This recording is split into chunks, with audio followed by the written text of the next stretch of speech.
5 anos atrás, Thanos apagou metade da população do universo. Mas as pessoas deste planeta trouxeram todos de volta com um estalar de dedos. O retorno súbito da população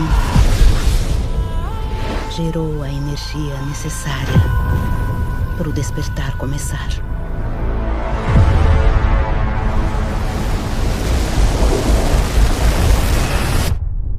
Quanto tempo temos?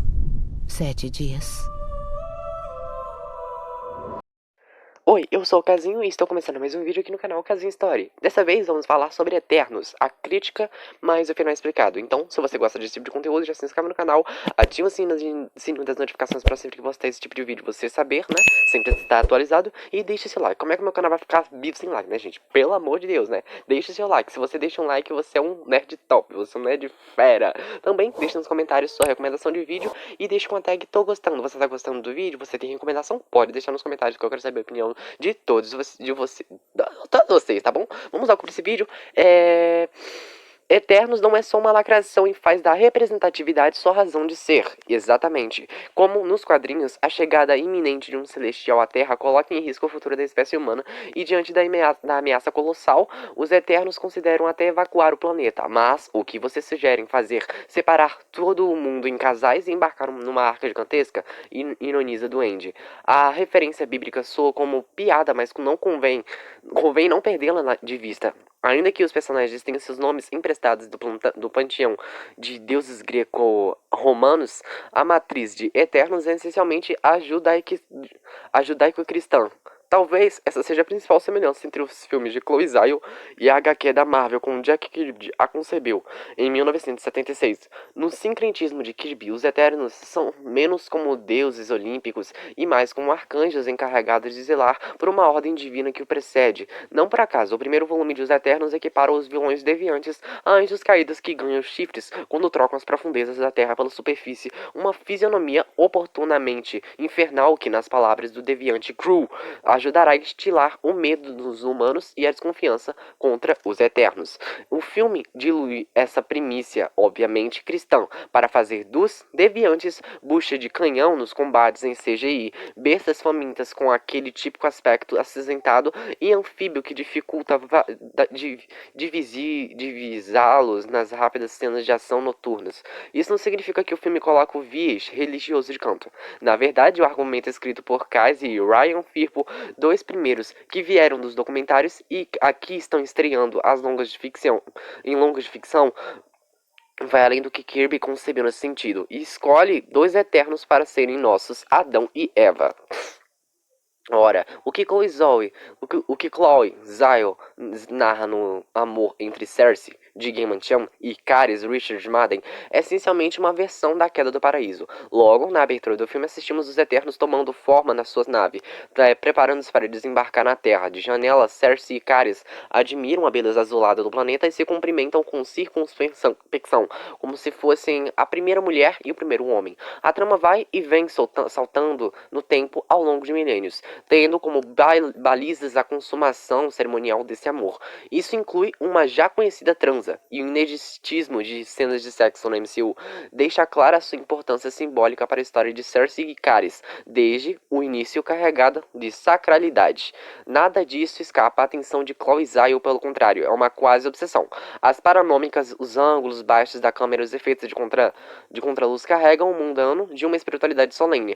Antes de ser um filme que se filia à tendência monocromática de blockbusters, boss Christopher Nolan como Duna ou 007 contra Spectre, e aí realmente Zhao se desvocia na fotografia das cores psicodélicas de Kirby, os Eternos está procurando se validar numa aproximação com o cinema de Terrence Malick. É uma manobra mais do que esperta para tentar atribuir pedigree a um filme de gibi, e talvez essa tentativa realizada não sem forçação diga muito sobre os clichês New Age de bom gosto, tipo Allsclaim do cinema que Malick consumou na década passada, na procura de epifania espiritual em toda e qualquer circunstância mundana, se os tiques de Malik já são autoparódicos hoje, parece inevitável que essa impressão transpire em Os Eternos, ou Eternals em inglês.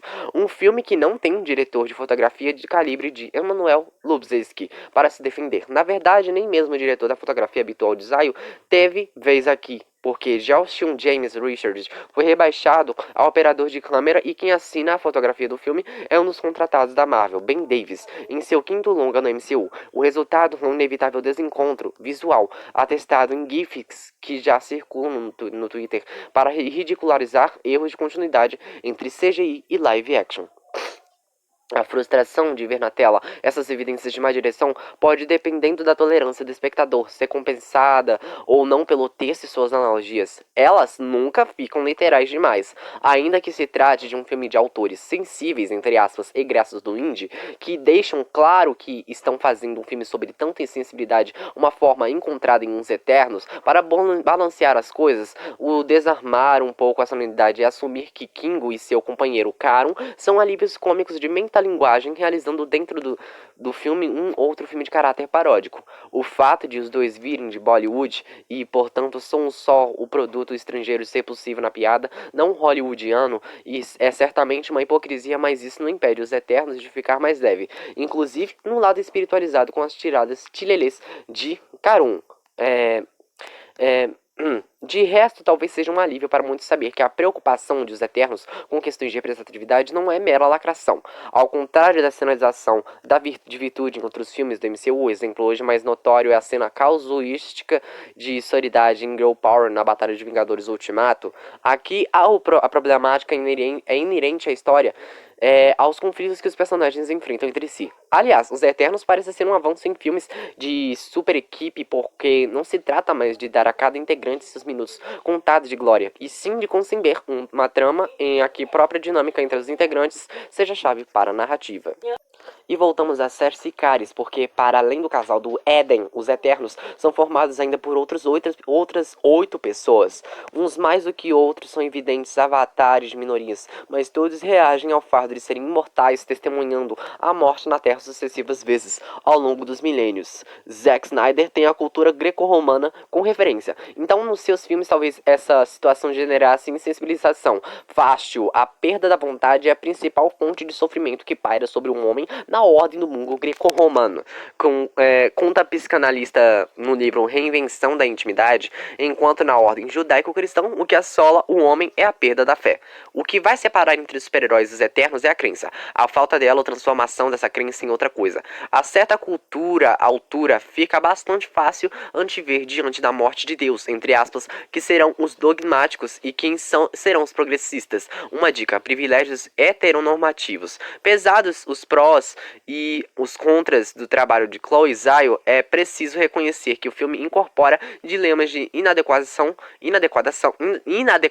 que nome difícil, social de uma forma bastante original, em busca de uma nova representatividade que não seja panfletária simplesmente, mas que joga uma nova luz sobre esse gênero desgastado dos super-heróis. A empatia que os deuses encontram aqui com os mortais não é cínica como a de Mulher Maravilha 1984, que trata civis como um estorvo. Na verdade, os Eternos têm muito pouco de civis de fato, de cenas de população, e seu mundo parece esvaziado de gente mesmo nas poucas cenas em metrópoles nos dias de hoje. E isso é compensado porque os próprios Eternos no assentamento tomam para si as dores e os anseios dos civis. E em uma boa medida é justamente disso que depende sua relevância e até sua própria sanidade. Por fim, essas comparações, não é por acaso que o roteiro mencione Batman e Superman 2 vezes. A ideia do filme passa por tecer um comentário sobre o gênero como um todo e não se encerrar numa reiteração de MCU. Hoje, depois de acompanhar em 2021 uma das produções do Disney Plus, colocaram as personagens da casa no divã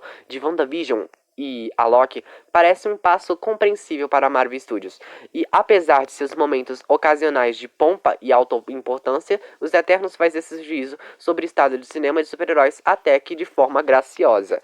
E eu daria uma nota, se tivesse que dar uma nota, daria um bom, não daria um ótimo, daria um esplêndido. Esse filme é bom, mas tem algumas coisas que você não vai agradar muito dele. É um pouco difícil de compreender. Por que eu tô falando isso pra vocês, galera? O filme, ele conta algumas coisas que aconteceram nos 25 filmes anteriores. Ou seja, para você entender Eternos, para você entender o que que ele tá querendo te mostrar, o que ele quer explicar para você, você tem que ver todos os 25 filmes anteriores. E muitos, provavelmente, não devem ter visto os filmes anteriores. É por aí que fica meio complicado para você entender, tá? É por isso que a nota dele é um bom. Não vou dizer que ele é ótimo, que ele é esplêndido, porque tem alguns defeitos, né? Tem algumas coisas que não são trabalhadas muito bem, mas é um filme muito recomendável. É um filme da Marvel, fazer o que? A gente tem que assistir, né? Agora vamos falar sobre o final do filme, né? E explicar pra vocês o que é que ele significa. Bom, cuidado, se você não gosta desse tipo de coisa, é spoiler, viu? Se você não gosta de spoilers, não veja a seguir. Descobri que estavam trabalhando há milênios não para impedir os deviantes, mas sim tornar possível o nascimento de Tiamut às custas da Terra e da humanidade não foi a notícia mais fácil que Cersei e os Eternos receberam. Além do sentimento da traição diante da mentira contada por Arishem e reproduzida por Ajak, a equipe se viu pela primeira vez verdadeiramente impotente. Por mais habilidosos que fossem a cada um, à sua maneira, eles sabiam que não eram páreo para um celestial, ao menos não individualmente. Como então poderiam impedir o extermínio da vida como eles a conheciam? Bom, a solução encontrada por Fastos foi chamada que, com bom pontua Kingo, não tem o melhor dos nomes, mas cuja dinâmica não podem vir mas a calhar através de uma pulseira desenvolvida no coração do domo.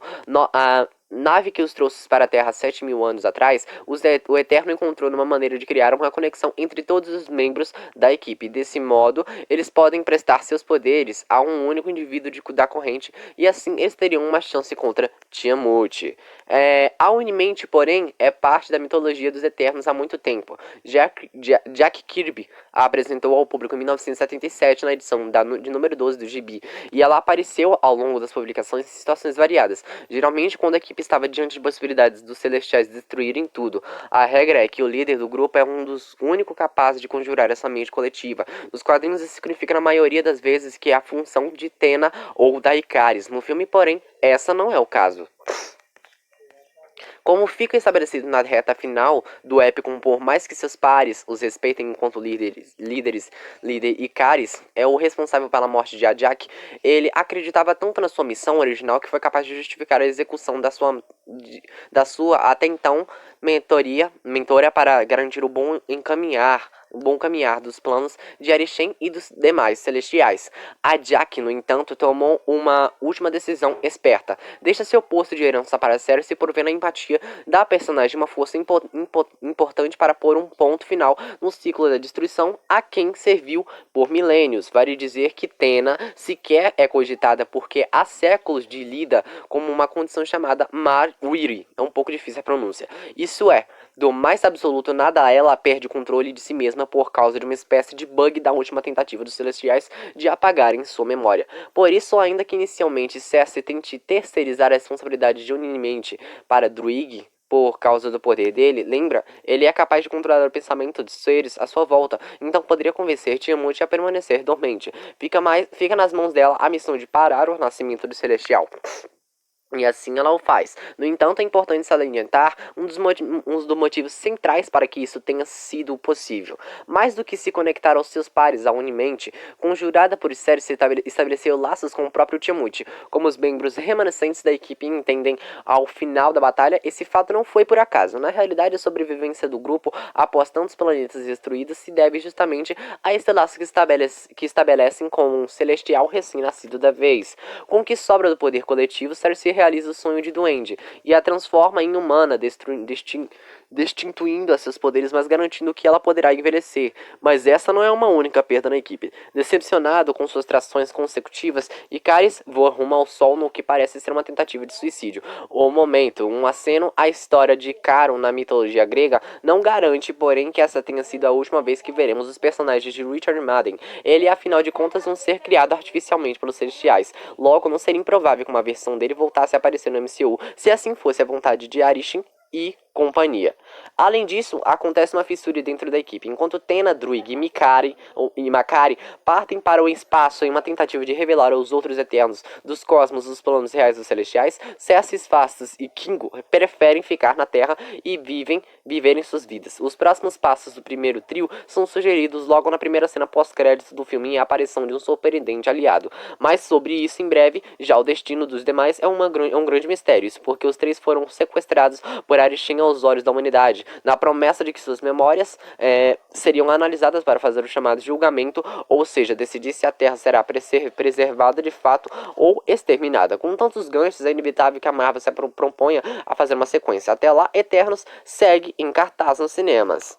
E aí, o que vocês acharam sobre essa cena pós-créditos? Também temos a cena pós-créditos em que mostra o Blade. Eu não vou entrar em detalhes, porque não quero dar muito spoiler, galera. Apareceu a voz do Blade lá na cena pós-créditos. Eu não vou falar muito não, porque senão vai acabar perdendo graça do filme. Se você não viu o filme dos Eternos, vai dar uma olhada, você não sabe o que tá perdendo. Provavelmente muitos aqui que estão vendo esse vídeo já devem ter visto o filme, mas se você não viu, vai dar uma conferida, garoto. Pelo amor de Deus, se você não viu, procura na internet aí, que qualquer site aí que você procura, aí você acha. Eu recomendo Cinevision, caso você não tenha condições financeiras para pagar a Netflix, Disney Plus principalmente, né, que a Disney Plus é a própria provedora dos filmes da Marvel. Eu recomendo Cinevision porque ele também é atualizado tanto com o site quanto os apps oficiais, né, que são Disney Plus, tem a série do Chuck também lá, se você quiser procurar, tem sim a série do Chuck completa, dublada também, né, do Star Plus lá já tem a versão dublada, caso você queira saber, né, recomendando aqui, procura lá que vocês vão encontrar rapidinho. É isso, obrigado, tchau e até o próximo vídeo. Deixe nos comentários se vocês estão gostando desse vídeo e que tipo de vídeo vocês querem. Tchau.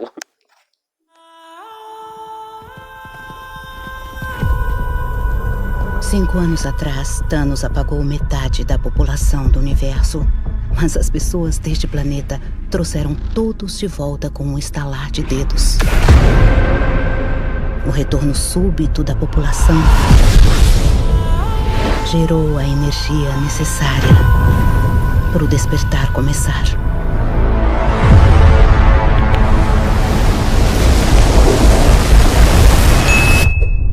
Quanto tempo temos? 7 dias.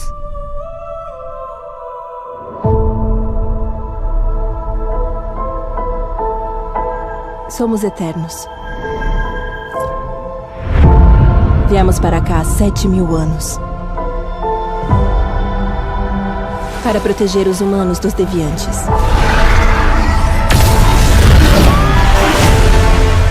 Por que não ajudaram a enfrentar o Thanos? Ou em qualquer outra guerra ou coisa terrível da história? Fomos instruídos a só interferir em conflitos humanos que envolvessem deviantes. Por quem?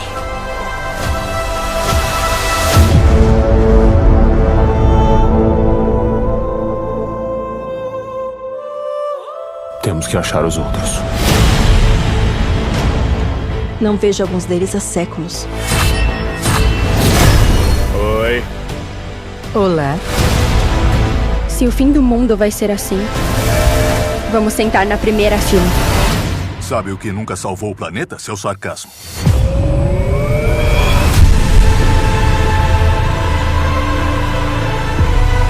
Nós amamos esse povo desde o dia que chegamos. Se você ama alguma coisa, você deve protegê-la.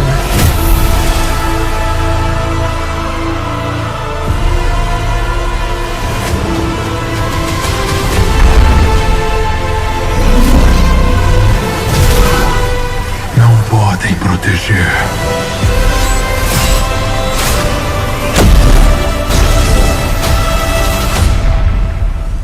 Nenhum deles.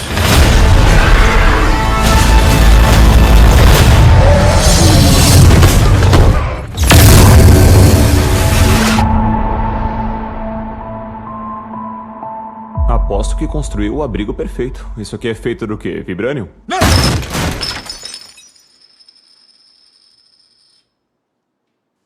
Coleção de outono. A IKEA.